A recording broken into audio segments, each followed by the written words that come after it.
Bon matin tout le monde, bon dimanche le 25 avril.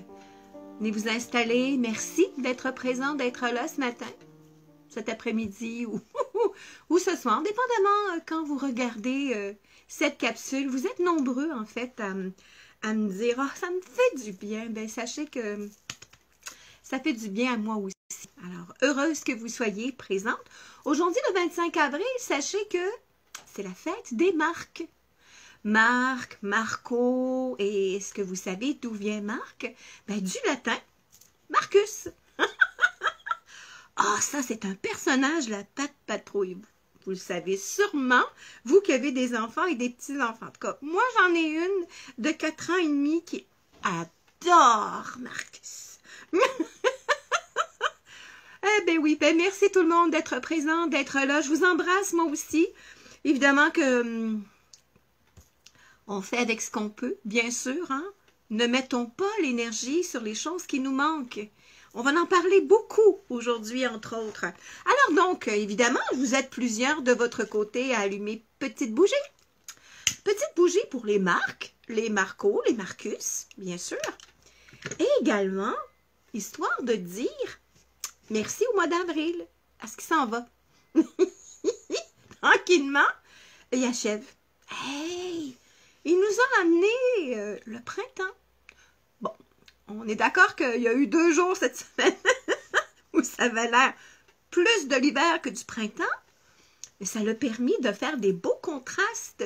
Hein, pour ceux et celles qui sont des peintres, du vert tendre avec du beau blanc. Ah, c'était magnifique, mais on avait hâte que ça fonde. Hein? Alors donc, merci tout le monde d'être présent. Je vous salue d'où vous êtes, en quelque sorte. Et aujourd'hui, on a, je dirais, un pot pourri de toutes sortes de sujets sur cette capsule-là. Bon, premièrement, vous savez, la plupart du temps, le dernier dimanche donc, du mois, c'est souvent associé à tout ce qui va toucher la vie après la vie, entre autres. Et évidemment, la semaine prochaine, qui sera le premier donc dimanche de mai, je serai absente. Alors donc, il n'y aura pas de capsule, ce qui fait que ben, j'ai jumelé 2 aujourd'hui. Premièrement, parce que nous aurons une pleine lune cette semaine, qui est mardi. Donc, mardi le 27 avril. Et il était prévu, parce qu'évidemment, habituellement, on médite, bon, depuis 1 an, ça c'est autre chose, là, mais on avait l'habitude de méditer en groupe. Alors, il y avait donc des dates déjà cédulées. Évidemment, vous connaissez la situation actuelle, donc ça fait déjà 1 an qu'on médite, donc mon conjoint et moi, entre autres, et on diffuse ces rencontres-là, ce qui fait qu'on a choisi cette fois-ci, je dirais, de faire la méditation canalisée mardi, donc qui sera en direct, qui sera déjà disponible dès mercredi matin. Et évidemment, qui dit méditation canalisée, dit également tirage de cartes. Alors, exceptionnellement, aujourd'hui, alors évidemment, les personnes qui sont déjà inscrites sur l'infolettre, ben, vous allez avoir tous les détails avec évidemment le tirage de la méditation canalisée. Mais vous, en direct comme ça, je vais vous présenter donc les cartes qui ont été pigées au hasard, évidemment, sachant qu'elles n'existent pas, par rapport à la pleine lune. On parlera également en ce moment de qui a tort, qui a raison, parce que on a de sacrées belles discussions, échanges, ou au contraire, des fois, c'est chacun reste sur sa position. Alors, on parlera en quelque sorte comment on peut mieux communiquer en quelque sorte et puis peut-être aller en profondeur, puisque ça fait vraiment le lien avec les cartes de tarot qui ont été donc tirées pour la méditation canalisée. Et on parlera également d'un petit volet en fin de capsule sur quelquefois les croyances, des pensées, des idées que nous avons sur l'après-vie et qui peut tellement déboussoler. Alors, on en parle tantôt avec des petites histoires également. Entre-temps, je ne sais pas si vous avez passé une belle nuit. Hey, moi, j'ai presque pas dormi. Ah non, apparaît-tu un petit peu? Bon, pas vraiment, mais bon, ceci dit, vous êtes nombreux et nombreuses à signifier qu'autour de la pleine lune, là, on dort pas nécessairement toujours très bien.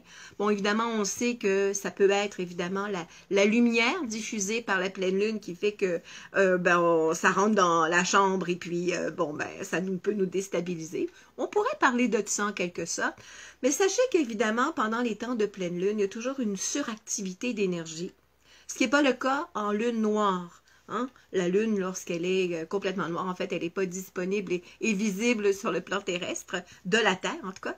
Et en pleine Lune, c'est le contraire. C'est comme une extase de lumière en quelque sorte. Alors, vous êtes plusieurs comme moi qui passons des moments debout. Juste excité, fébrile, rempli d'énergie en tant que tel. Hey, j'ai pris de l'avance, moi, la nuit dernière. Alors, si vous avez reçu des courriels, il était environ 1h30, 2h du matin, c'est moi. Ben oui, parce que j'ai récupéré le temps en me disant, aujourd'hui, dimanche, je serai, tadadam, officiellement en congé. Parce que, je ne sais pas si vous êtes comme moi, en tant que travailleur autonome, en tant que tel, en tant qu'entrepreneur à l'occasion, hey, c'est pas évident de s'arrêter. Parce que, évidemment, il y a toujours quelque chose à faire, il y a toujours peut-être du retard à rattraper ou prendre un peu d'avance. Et puis, si on ne bloque pas un moment dans notre agenda pour nous, ou si on fait comme, bon, là, aujourd'hui, là, je fais ce que j'ai à faire, mais sans plus, on y arrive, mais c'est un beau défi. Alors, ceci dit, donc, j'ai passé une belle partie de la nuit debout, ce qui fait que j'ai tout préparé, la belle chronique d'aujourd'hui, en pigeant également, parce que j'ai pris de l'avance pour la fameuse chronique. C'est là que j'ai eu l'idée de dire, jumelons les deux. Alors, ce qui est intéressant dans ce qu'on parle du thème de la méditation, donc du 27 avril, qui représente en fait l'arrivée du mois de mai, qui est une belle manière, en quelque part, d'honorer la vie. Parce que ce qui dit mois de mai dit, eh ben oui, mois de Marie. Marie, en fait, officiellement, évidemment, on sait que c'est un personnage, en fait, c'est représentant la mère divine en quelque part. Évidemment, on aura la chance d'en parler un peu plus parce que quand je serai de retour à la capsule du 9 mai, hey, ça sera la fête des mamans, bien sûr. On sera un petit spécial fête des mamans. Puis évidemment, les messieurs seront, et bien entendu, invités à se joindre à nous, bien sûr. Alors, si on parle donc du mois de mai, c'est vraiment un mois où tout fleurit. Bon, peut-être au mois d'avril, on s'est accroché un petit peu. Autant il fait très, très chaud au début d'avril. On a eu de la neige. Finalement, tranquillement, il s'envole et nous laisse le mois de mai. Je dirais le mois de mai, le mois de toutes les possibilités. Parce que si vous remarquez, le mois de mai, M-A-I, en langue française, s'écrit M-A-Y en langue anglaise. May, c'est-à-dire, est-ce que je peux? Alors, excusez-moi. Le nez pique. Alors, est-ce que c'est possible que le mois de mai soit le mois de tous les possibles? Nous, on vote ça. Alors, c'est la raison pour laquelle la première carte qui représente en fait le 10 de cœur, ça pique beaucoup. Donc, le 10 de cœur, en fait, c'est une jeune sirène qui a un troisième œil bien garni d'un cœur ailé, qui représente évidemment de l'amour dans tous les niveaux. Et on voit très bien en fait qu'elle a entre chacune des mains un immense arc-en-ciel à l'intérieur duquel se trouvent 9 cœurs.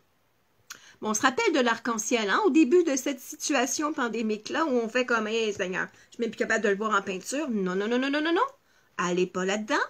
Au contraire, c'est une carte d'espoir, c'est une symbolique d'espoir. Puis la personne ou les personnes qui ont eu cette idée-là, ben, ils étaient un peu, je dirais, innovateurs, peut-être visionnaires, avaient une belle vision en disant, on va en sortir gagnant de cette étape-là. Alors, c'est intéressant parce que la 10 de cœur, premièrement, c'est une carte de gratitude, d'extase, de wow. Alors, c'est une carte qui signifie tout ce qu'on peut imaginer. Tout ce que l'on peut voir, tout ce qu'on peut créer, non seulement on peut le manifester, mais on peut également attirer des circonstances qui nous sont favorables. Et là, tout le monde d'entre nous, là, qu'on soit petit, plus vieux, ou combien de fois vous avez rêvé à des choses, puis à un moment donné, ça s'est mis en place. Vous avez nourri des rêves. en disant ben, un jour j'aurai, je sais pas moi, une auberge, un jour je travaillerai à tel endroit, un jour je marcherai avec mon amoureux sur une plage par exemple. Hein. Et puis il y aura toujours des rabat-joie, des éteignoirs qui diront ben voyons donc, voici ça se peut. Ne laissez pas ces rabat-joie-là atteindre votre rêve intérieur, parce que c'est ça l'idée. C'est qu'en fait, si moi, je reste dans cette vision, dans cette image, et puis, est-ce que ça nous aide un peu à passer au travers des étapes? Bien évidemment. À partir de ce moment-là, je ne suis pas du tout dans les peurs. Je suis dans non seulement l'espoir, mais je suis dans une forme de grande joie. Et c'est ce qui, la joie, l'amour, nourrit ce rêve-là. Et le rêve nourrit la joie, l'espoir, l'amour, bien sûr. Ah, c'est une super belle carte, celle-là. On l'aime. Maintenant, ça, c'est en ce moment. Qu'est-ce que je peux faire? Qu'est-ce que je vis? Ah, ça, c'est la 10 de cœur. Maintenant, il y aura l'action. Qu'est-ce que je fais avec ça maintenant? Ah, ben c'est la seconde. La seconde qui est la route pavée d'or. Bon, premièrement, évidemment, vous savez que le jeu que j'utilise, c'est le tarot de l'enfant intérieur de Isha et Mark Lerner, qui habitent en fait, ou qui ont habité pendant longtemps Findorn, une communauté spirituelle que j'ai eu le bonheur de visiter il y a quelques années en Écosse. Et eux ont utilisé les contes pour enfants pour pouvoir illustrer des informations extrêmement pertinentes. Alors, on voit très bien un chemin doré qui nous amènera également vers le fameux magicien d'Oz, OZ, qui représente en fait le soi supérieur. Bon, appelons ça la source, appelons ça l'esprit, appelons ça le soi ou le moi supérieur. Là. Ce sont des mots, des détails. Ce qui est intéressant par contre, c'est que dans l'histoire du magicien d'Oz, il y a évidemment Dorothée. Dorothée qui se trouve avoir des souliers rouges parce qu'elle est connectée à la Terre. D'ailleurs, c'est la seule fille dans le groupe. Il y aura 3 autres gars. Attention là, prononçons pas comme, ben oui, c'est sûr, les filles sont plus intelligentes, ben non. Puis prenez pas ça, les gars, en disant, ben c'est ça, toujours les filles qui gagnent. Non, non, prenez pas ça comme ça. C'est juste pour signifier, par contre, que le principe féminin, associé peut-être à Marie, hein, le principe féminin, qu'on soit homme ou femme, est là pour amener en quelque part vers le soi supérieur, donc vers une réalisation. Mais au travers de ça, nos 3 autres personnages, qui sont le lion, le chevalier de fer et l'épouvantail à moineau, ben ils sont présents, ils sont là, ce sont ses compagnons de route. Mais tu sais, dans les faits, le lion, il manque de courage. Le chevalier de fer, lui, tellement émotif qu'il rouille par en dedans parce qu'il n'arrive pas à exprimer. Et évidemment, l'épouvantail à moineau, lui, il a l'impression en fait qu'il n'y a pas de tête, il n'y a pas de cervelle. Alors, c'est intéressant de voir comment on peut, nous, se définir au travers donc de ces personnages-là en disant, ben oui, j'ai beau avoir une vision, j'ai beau vouloir réussir, j'ai beau être heureux, bien dans ma peau et à vivre une vie d'abondance. Mais attention, l'abondance, c'est pas juste matériel, c'est et que je suis chanceux, heureux, content, hein, vous le savez. Puis il y aura toujours des parties de nous, ou même des gens à l'extérieur qui disent, ben voyons donc, tu sais bien que ça ne peut pas. Ben non, tout est possible. Alors le 19, c'est fait comme si les choses étaient déjà en place. Oui, évidemment, bon, peut-être des gens qui vont avoir, par exemple, une situation en ce moment qui vivent donc de problèmes de santé. Ah, on ne se le cachera pas que c'est peut-être difficile. Une personne qui veut, par exemple, cesser de fumer ou qui a un défi de conserver un poids santé ou arriver à un poids santé, ça peut être un défi de dire, moi, j'en ai assez du travail dans lequel je suis et j'ai envie d'avoir une situation qui est plus agréable et dans laquelle je vais pouvoir m'épanouir. En ce moment, c'est peut-être pas la réalité. Mais c'est ce qui fait qu'on veut avoir autre chose de beau, de bon, de grand, qui va nous permettre de nous épanouir puis d'être bien, en quelque sorte. Alors, en attendant, on a à nourrir ce rêve-là. De quelle façon il va arriver, ça, c'est pas important. Ce qui est important, c'est que chaque fois que vous pensez à votre rêve, que vous pensez à une situation à laquelle vous souhaitez arriver, vous allez voir, il y a un sentiment intérieur de joie, d'espoir, de « wow ». Et c'est le moteur, en quelque sorte, pour y arriver. Puis éventuellement, on pourrait également, au travers de qu'est-ce que j'ai à faire avec ça, c'est peut-être de regarder quels sont mes schèmes de pensée, mes croyances, qui font que ça n'arrivera pas. Il y a une partie de moi qui a peur que ça arrive. Ou qui a peur que ça n'arrive pas, alors on ne bouge pas. Hey, combien de personnes disent, ben, peut-être ça ne marchera pas, mais ça vaut quand même le coup de l'essayer.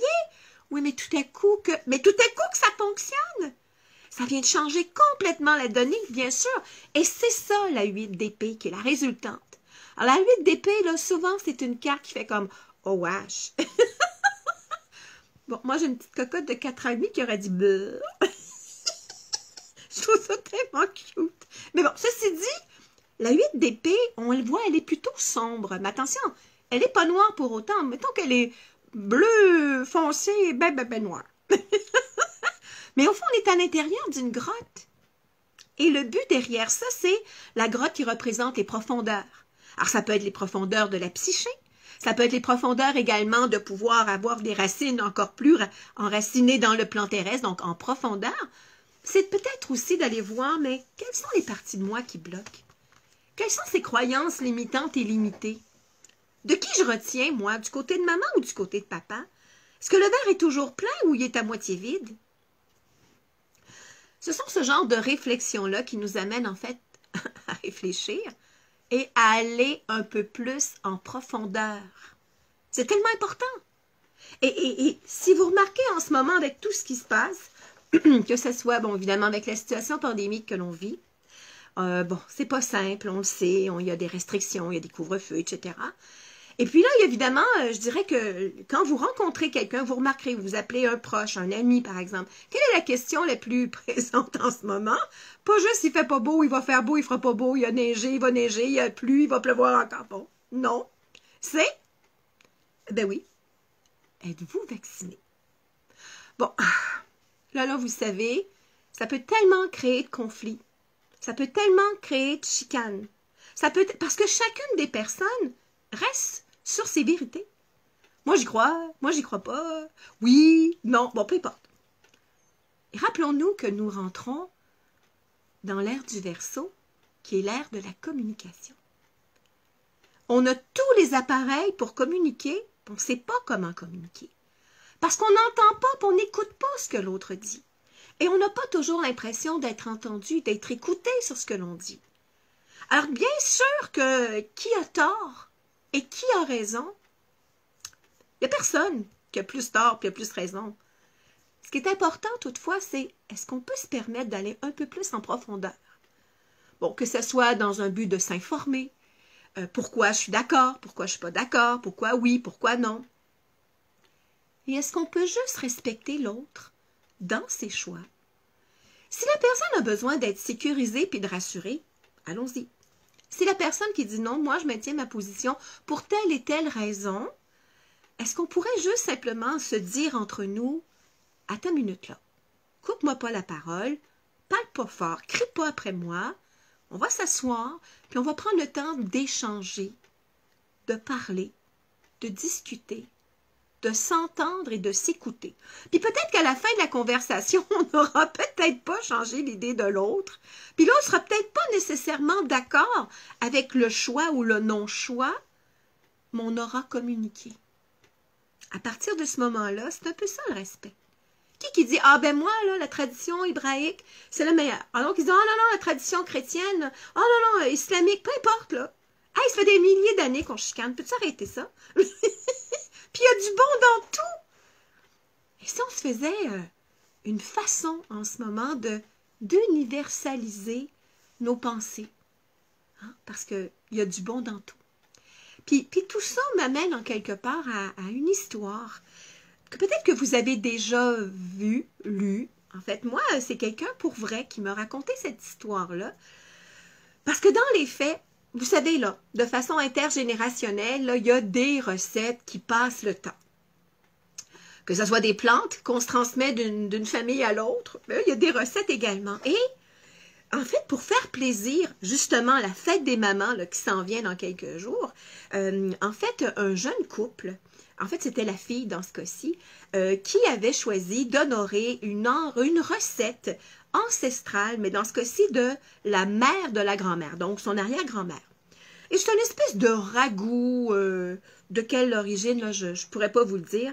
Mais chose certaine, c'est que la recette avait été écrite de façon manuscrite, donc sur papier. Et puis, tout à coup, par hasard, comme ça, on arrive à trouver cette fameuse recette-là. Et la jeune fille, pour faire plaisir à sa mère et à sa grand-mère, avait, sans le dire, fait la recette. Et évidemment, bon, c'était écrit qu'il fallait couper les morceaux de viande et de légumes en tout petits morceaux. Mais là, la fille, elle se trouve avoir 3 enfants, une maison, un chien, une hypothèque, un mari, un travail. Bon, là, on va couper les coins un petit peu plus ronds. Alors, coupe les légumes, mais beaucoup plus gros que ce qui est écrit. Et là arrive l'événement pour servir le fameux repas à la famille, à la mère et à la grand-mère. Et là, la grand-mère qui dit « Oh, c'est donc bien gentil, quelle belle attention. » Et la maman qui dit « Non, non, non, c'est pas comme ça. C'est bon, mais ça goûte pas pareil. » Ben non, ça goûte pas pareil parce que les légumes et les viandes ne sont pas coupés en petits morceaux. C'est ça qui est écrit sur la recette. C'est comme ça que tu aurais dû normalement cuisiner. Bon, évidemment, c'était pas bête, c'était pas méchant, mais c'était pas ça. Et là, la jeune fille, qui est un peu évidemment déçue, qui a un peu de peine, disant, mais qu'est-ce que ça change à la recette? Ce sont les mêmes légumes, ce sont les mêmes sortes de viande, c'est le même chaudron ou à peu près. J'ai juste coupé les morceaux plus gros. Il est où le problème? Et que sa mère qui dit, non, non, non, il y a une manière de faire les choses, on ne pose pas de questions, on les fait ici, c'est tout. Et quelques semaines après, parlant évidemment à la grand-maman, comme ça, en échangeant, on se rend compte que à ce moment-là, au moment où la recette a été écrite, la recette, en fait, était évidemment faite par l'arrière-grand-mère dans ce cas-ci, qui, à cette époque-là, n'avait qu'un petit chaudron. C'est la raison pour laquelle elle coupait les légumes et la viande en tout petits morceaux. C'est intéressant de voir au fond que chacun avait sa vérité. Il n'y a personne qui avait plus raison que l'autre, mais la personne, qui est la jeune fille, a eu, je dirais, l'audace ou l'imagination d'aller un petit peu plus en profondeur pour aller voir la source. C'est beau, hein? Je trouve ça intéressant comme histoire. Dieu sait que c'est vrai que en tout cas, c'est ce que moi j'ai vécu en lien avec une personne. Peut-être que vous avez déjà entendu une histoire similaire. Ce qui est important au travers de ça, c'est qu'est-ce qu'on a appris? Ce à quoi nous avons cru? Est-ce que c'est vraiment la vérité? Est-ce que c'est vraiment ça? Et c'est la raison pour laquelle une petite histoire d'un petit coucou de l'autre côté. Donc, vous savez que je suis médium de naissance. Donc, déjà depuis toute petite, là, des contacts avec des personnes décédées, il y en a plein. D'ailleurs, il y en a plein. Il y en a tous les jours. C'est d'ailleurs le but d'avoir écrit, entre autres, Médium un jour, Médium tous les jours, parce que c'est ma réalité. Et il y a eu Médium, en fait, Médium un jour, Médium tous les jours, oui. Manuel pratique du semeur d'espoir, ça c'est le premier. Manuel pratique du semeur d'amour, c'est le second, avec plein d'histoires également. Protocole de fin de vie, entre autres. Les effets secondaires des fameuses aides à mourir, entre autres. Les derniers recours donc de soins palliatifs, entre autres. Ça a été plusieurs à le lire et avoir apprécié. Merci. Il y en a un troisième en route éventuellement qui sera Manuel pratique du semeur de lumière.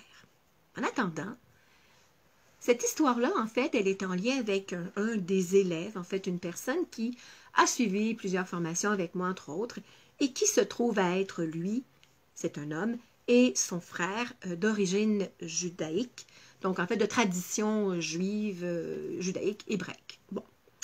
Et finalement, un jour, arrive avec un lampion, là, à l'intérieur de laquelle il y a de la cire, et me montre ce lampion-là, et j'ai l'impression de voir des souterrains, des cavernes. J'ai jamais vu un lampion comme ça. Et je pose la question en disant, et qu'est-ce qui s'est passé? Et là, en mettant donc le lampion dans mes mains, je me tourne vers cet homme-là en disant, ce frère-là était quelqu'un qui avait de grandes croyances et très orthodoxe. On lui avait appris que la vie après la vie était ainsi, selon des principes, selon des enseignements hébraïques, Et lui, il croyait dur comme fer. C'est ça qu'on me dit, c'est à quoi je donne force, et c'est ainsi. Et là, une fois décédé, avec tous les protocoles de prière, parce qu'il y en a vraiment beaucoup, il y a vraiment des processus hébraïques que l'on fait, souvent, donc après que la personne soit décédée, malgré tout ça, lui, il est complètement décontenancé. Parce que de toute évidence, il cherche son chemin, il est comme dans des souterrains, comme dans une espèce de labyrinthe ne trouvant pas la sortie. C'est ce que lampion signifiait par les crevasses de cire à l'intérieur du lampion, et que ce à quoi il avait cru ou il avait appris n'était absolument pas la vérité. Et là, demandait de l'aide. Et cet homme-là, donc son frère, qui me dit « Mais je suis tellement pas surprise de ce que tu me dis, parce qu'effectivement, ben, je me rends compte que quand je pense à lui, je suis tout croche, je suis pas bien, je suis dans un espace de mal-être, mais je me rends bien compte, avec tout ce que tu m'as dit jusqu'à maintenant, c'est pas moi, c'est à lui. » Alors, je dirais la chose qui avait été besoin d'avoir été faite plutôt, ben, c'était de rallumer d'autres lampions, un à la suite de l'autre, histoire de tranquillement diluer cette émotion-là, cette façon-là de se sentir perdu.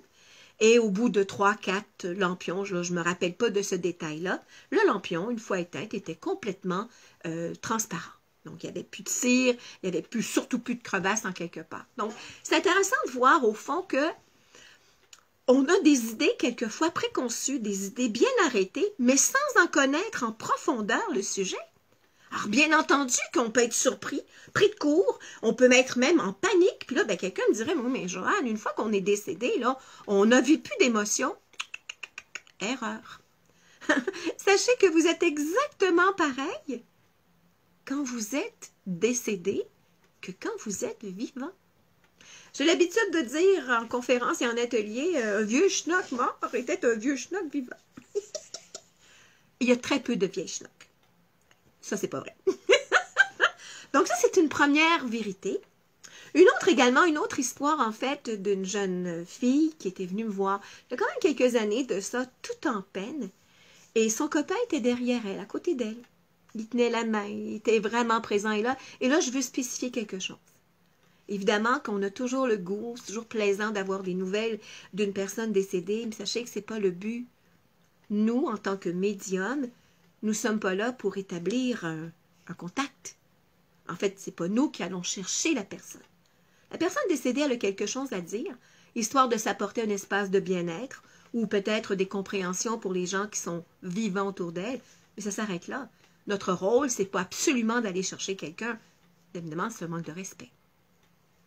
Alors, cet jeune homme-là, évidemment, s'était enlevé la vie quelques mois avant. Parce que, en fait, ils étaient des bons amis, mais lui, il n'était pas juste un bon ami. Il aurait tellement aimé que ce soit son amoureuse.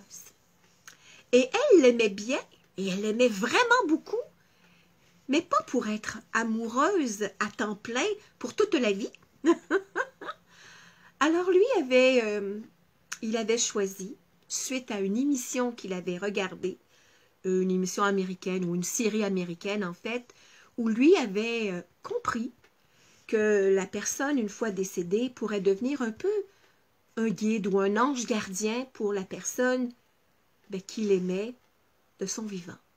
Dans les faits, dans son idée à lui, c'était « Ok, si elle ne peut pas m'aimer quand je suis vivant, puis je peux comprendre, mais en même temps, c'est pas ça que je veux vivre, moi. Moi, je veux être à ses côtés tout le temps. Parce que c'est mon amoureuse, puis je l'aime. Elle va finir par m'aimer. » Alors, il a commis un geste irréparable, donc il s'est enlevé la vie. Puis une fois décédé, et puis, il a compris que c'était pas tout à fait ça. Non, il y a des lois. Nous, on n'est peut-être pas d'accord avec des lois humaines ici sur le plan terrestre. Il y en a quand même, c'est important qu'il y en ait. Ben, de l'autre côté du voile, sachez qu'il y a des lois également. Alors, ce jeune homme-là, qui est à côté donc de sa copine, de son ami, n'était pas seul. Il avait un guide autour de lui. Et ce guide-là lui disait, c'est ce que je t'avais dit, tu peux pas commettre un geste, puis parce que tu décides et que tu choisis d'être à ses côtés tout le temps, parce que pour toi, c'est ton bien. Ah, c'est ça que tu veux, puis tu voudras jamais y faire de mal, bien sûr. Mais pour ton évolution, c'est pas une bonne idée. Parce que tu as quand même, ben, je dirais, mis fin à un contrat, d'une part. Puis deuxièmement, ben, c'est ça l'amour. L'amour, c'est d'aimer l'autre pour que l'autre reste libre. Et que c'était clairement pas une bonne idée, ni pour lui, ni pour elle, que ce jeune homme-là, qui était maintenant décédé, reste à ses côtés. Inutile de dire qu'il n'était pas content, qu'il était très triste. Et ça a pris, je dirais, quelques semaines et quelques mois pour que tranquillement il se fasse à l'idée et qu'il puisse donc dégager les champs d'énergie de cette jeune fille-là. Et par la suite, elle m'a appelé pour me dire « j'ai rêvé à lui ». Mais oui, parce que pendant qu'on rêve, sachez qu'on se transpose un peu souvent dans l'astral. Puis quand on s'en rappelle de ces rêves-là, ben c'est parce qu'il y a une partie de nous qu'on appelle le corps éthérique qui a suivi. Hein? Et elle me dit « j'ai rêvé à lui ».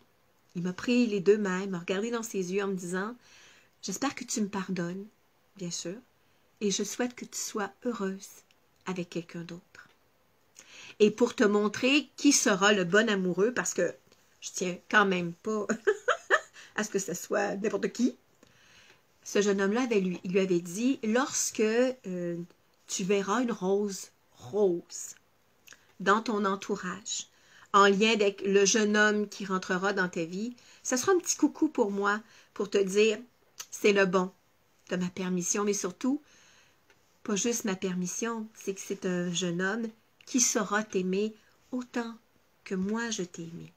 Mais je t'aime assez pour te rendre libre. C'est beau, hein? Et tout ça, c'est vraiment des histoires vraies. Alors, c'est important de voir, au fond, que dans notre vie quotidienne, ben, pendant qu'on est vivant, on est en train de réveiller des consciences, faire des liens, s'affranchir, s'affirmer, se libérer, se dégager. Puis peut-être, en fait, justement, quand on parle de libérer, c'est de réaliser, au fond, que l'on a répété des choses de maman, de papa, de grand-maman, de grand-papa, puis qu'on n'a pas toujours pris le temps de s'arrêter pour aller en profondeur puis dire, mais pourquoi qu'on fait ça comme ça? Et souvent, on a la réponse de dire, mais parce que c'est comme ça. Oui, mais encore, virgule, élabore, point d'exclamation. Alors, est-ce que ça se peut que justement, ce qu'on vit depuis plus d'1 an maintenant, confinement, couvre-feu, ça nous oblige en quelque part à rester, on pourrait dire, en méditation, en silence ou en introspection, parce que là, on ne peut pas s'épivarder puis aller d'un côté comme de l'autre. On a resté quand même un petit peu plus centré, en tout cas du moins, c'est la leçon qu'on a à prendre. Puis peut-être en profiter pour peut-être faire du ménage dans des endroits qu'on n'a jamais eu le temps. Un jour, ben un jour, c'est maintenant. Que ce soit dans des photos, que ce soit dans des vêtements, que ce soit dans des vieux objets, que ce soit juste comme pour remettre en lumière ou en surface ce qui est longtemps là, qui a peut-être sa raison d'être. On découvrira assurément des trésors, puis peut-être des choses où c'est comme, mon Dieu, mais ça fait tellement longtemps que j'ai ça, je m'en rappelais même plus. Puis c'est plus vraiment bon. Eh ben, si on faisait... si on profitait de l'occasion de cette fin avril pour nipper nos choses, pour sortir des profondeurs, comme la nature nous le montre si bien, pour que quand le mois de mai arrivera, qu'on soit prêt, comme la nature, à fleurir, à s'épanouir et à dire « Ah, quelle est belle cette vie-là! » Bon, on se le souhaite. On se le souhaite pour 2 choses, parce que, vous vous rappelez, la semaine prochaine, c'est congé. Alors, il n'y aura pas de capsule le dimanche 2 mai, puisque je serai donc en formation, premièrement. Et deuxièmement, ce qui est intéressant, c'est qu'on reviendra, bien sûr, en ondes, avec la capsule, le dimanche 9 mai. Et qui sera la fête des mères? Ben oui, on l'a dit tantôt. Entre-temps, ben, on sera entre autres en préparation pour la fête des mères, on le dit, le 9 mai, mais dans cette semaine-là, il y aura également le 13 mai, qui sera la fête de l'Ascension. Bon, là, on met le côté religieux de côté pour ceux qui sont intolérants et allergiques. Rappelons-nous que l'Ascension, c'est 40 jours après Pâques. Si notre base est solide, si on est bien ancré, si les plantes, quelles qu'elles soient, ont des racines adéquatement bien solides en profondeur et bien nourries, la vie va monter et on pourra pas faire autrement que s'épanouir, que se découvrir et permettre en fait de pouvoir avoir non seulement des plantes, des arbres, des vivaces remplis de fleurs et de couleurs, mais ça fait non seulement du bien au cœur, mais à l'âme, de voir que cette fameuse nature endormie, comme nous à l'occasion, ben, il y a des moments dans l'année pour émerger, pour simplement vivre. Et c'est un petit peu ça l'intention de cette bougie-là. Alors, qu'il fasse beau, qu'il fasse pas beau, qu'il pleuve ou pas, gardez le soleil dans votre cœur, sur votre visage avec un beau sourire, même s'il est derrière le masque, parce que rire, ça fait du bien.